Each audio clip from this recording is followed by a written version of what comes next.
안녕하세요. 영종중학교 학생 여러분. 오늘은 8차시 압력에 따른 기체 부피 변화와 그리고 온도에 따른 기체 부피 변화에 대해서 배워보도록 할 거예요.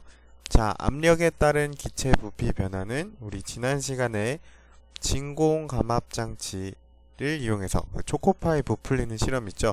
그거에 대한 복습으로 다시 한번 설명을 할 거고, 자, 온도에 따른 기체 부피 변화는 우리 이제 본 수업 시간에 한번 실험을 통해서 알아볼 텐데 한번 배워보도록 할게요.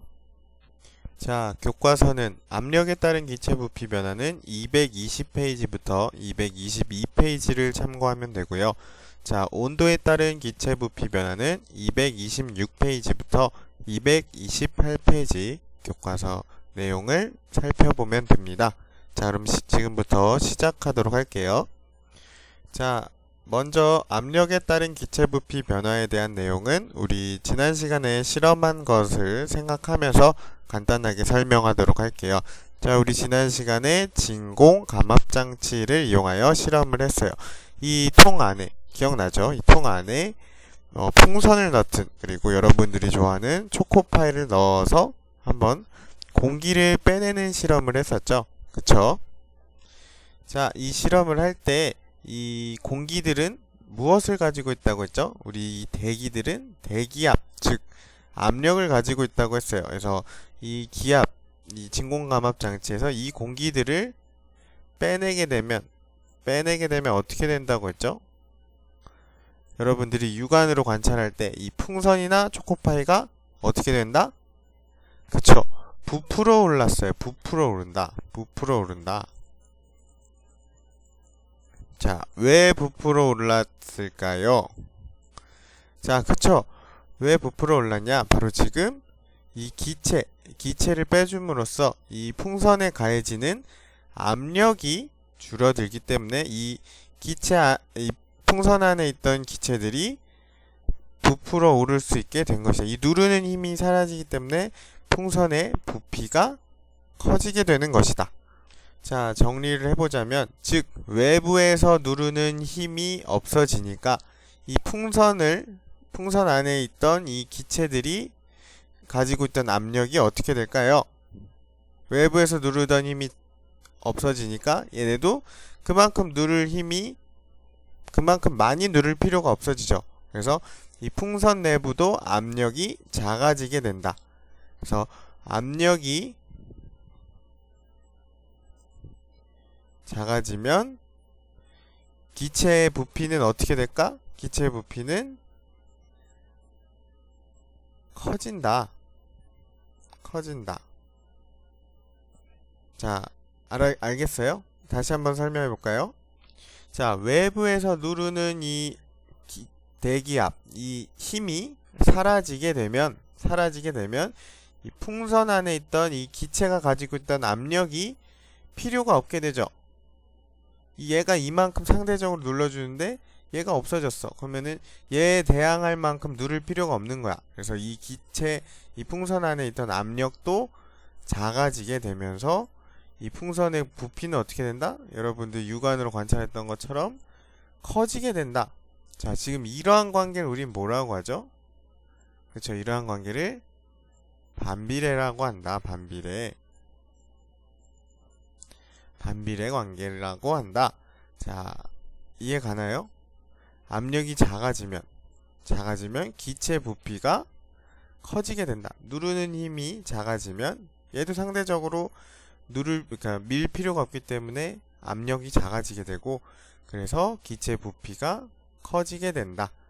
이러한 관계를 압력과 기체 부피는 반비례라고 한다. 자, 여러분 한번 교과서를 한번 보도록 할까요? 자, 222페이지를 보면 지금 선생님이 아까 설명한 것처럼 기체의 압력과 부피는 반비례한다 라고 되어 있죠. 자, 누르는 힘이 커질수록 부피는 어떻게 된다? 기체 부피는 점점 작아진다. 자, 이 누르는 힘이 점점 약해지면, 이 압력이 점점 약해지면 기체 부피는 점점 커지게 된다. 자, 이러한 관계를 반비례라고 했는데, 이러한 법칙을 우린 뭐라고 하냐? 바로 보일이란 사람이 밝혀내서 보일의 법칙이라고 한다. 자, 압력과 부피를 곱했을 때 항상 일정하면서, 자, 압력이 커지면 부피는 작아지고요.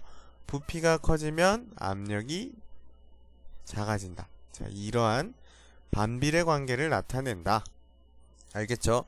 자, 근데 여러분들이 주의해야 할 점은 이 압력과 부피가 반비례하는 경우는 바로 같은 온도에서일 때 이렇게 압력과 부피가 반비례한다는 얘기예요.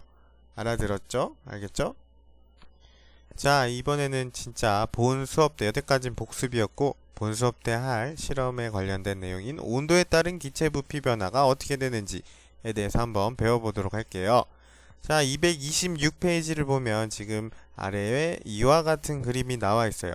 자, 그림 12 한번 보도록 할까요? 자, 공을 찌그러뜨렸어요. 탁구공을 찌그러뜨렸는데 뜨거운 물 속에 넣으면 다시 펴진다. 또 쭈글쭈글해진 풍선이 따뜻한 곳에서는 다시 팽팽해진다.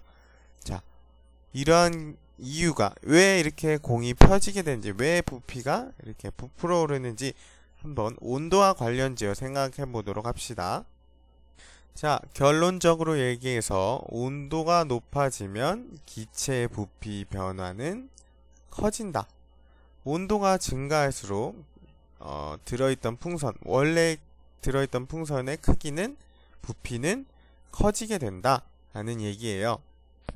자, 그러면 이러한 관계는 우리 뭐라고 하죠? 온도가 같이 증가를 하면 기체 부피도 증가를 한다. 자, 이러한 관계를 우리는 비례 관계라고 한다.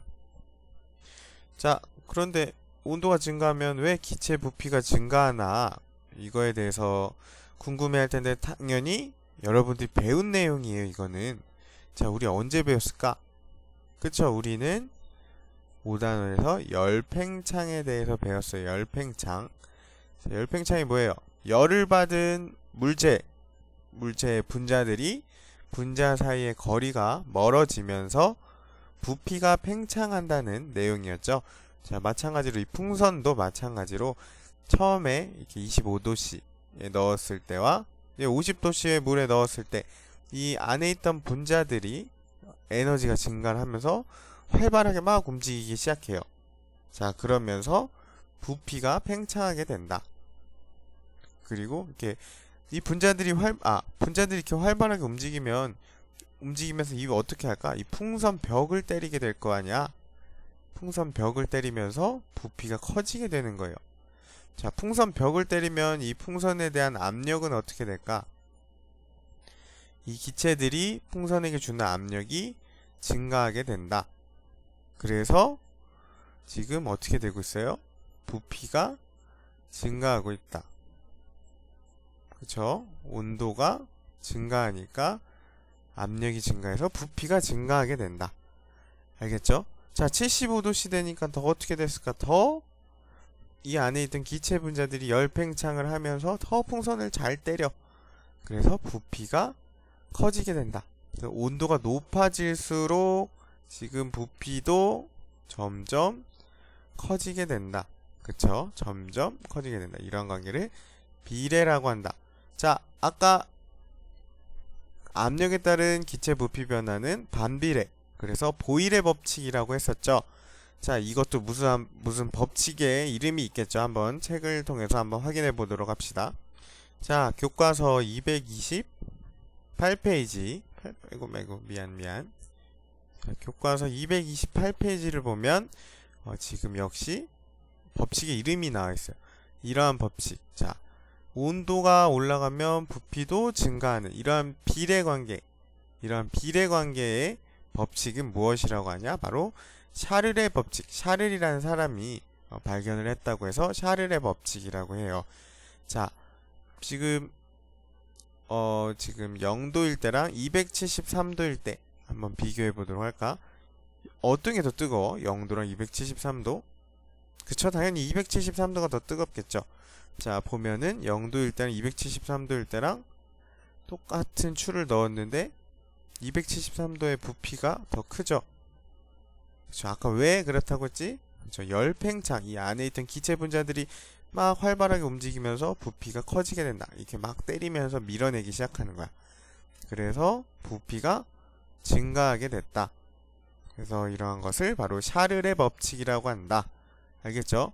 자, 근데 아까 보일의 법칙도 성립하는 이유는 바로 온도가 일정할 때라고 했어요. 자, 샤를의 법칙도 역시 지금 압력이 일정할 때 온도가 올라가면 부피가 일정하게 증가한다.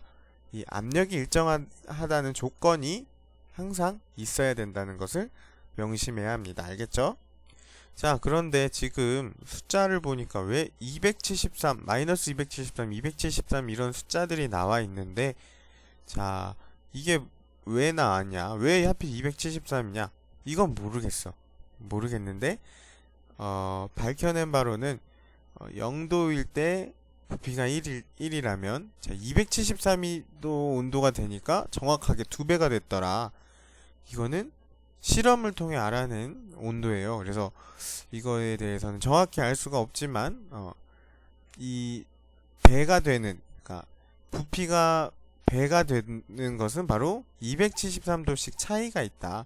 자, 그러면 3리터의 부피가 되려면 몇 도가 돼야 될까?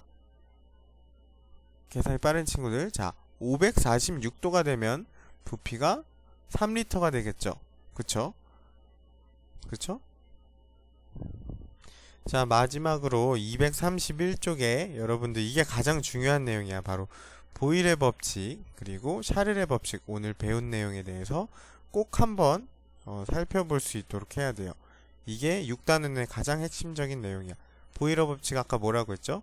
압력과 부피가 서로 반비례하는 관계. 압력을 세게 가할수록 기체 부피는 점점 줄어든다. 그런 것을 바로 보일의 법칙. 자, 이러한 보일의 법칙은 언제 성립한다고요? 그쵸? 일정한 온도에서 성립한다 라는 얘기였죠. 자, 이 내용도 한번 쭉 읽어보도록 하고요. 자, 이해가 안되면 다음 시간에 한번 설명해 주도록 할게요. 자, 두 번째로 우린 샤를의 법칙에 대해서 배웠어요. 샤를의 법칙은 기체의 부피는 온도가 올라갈 때마다 커진다. 똑같이 비례한다 라는 얘기였죠. 이건 언제 성립한다? 그렇죠. 일정한 압력일 때 이렇게 부피가 온도에 따라 점점 커진다. 비례하는 것을 바로 샤를의 법칙이라고 했어요. 자, 이번 본 수업 때는 온도에 따른 부피의 관계, 온도에 따른 기체 부피 변화의 관계에 대해서 굉장히 재미난 실험을 할 거예요. 자, 오줌 싸개 인형이라는 것을 이용해서 실험을 하게 될 것이다. 보일의 법칙과 샤를의 법칙은 확실히 공부를 해올 수 있도록 합시다. 혹시 모르는 거 있으면 학교에서 질문할 수 있도록 해요. 자, 수고했어요.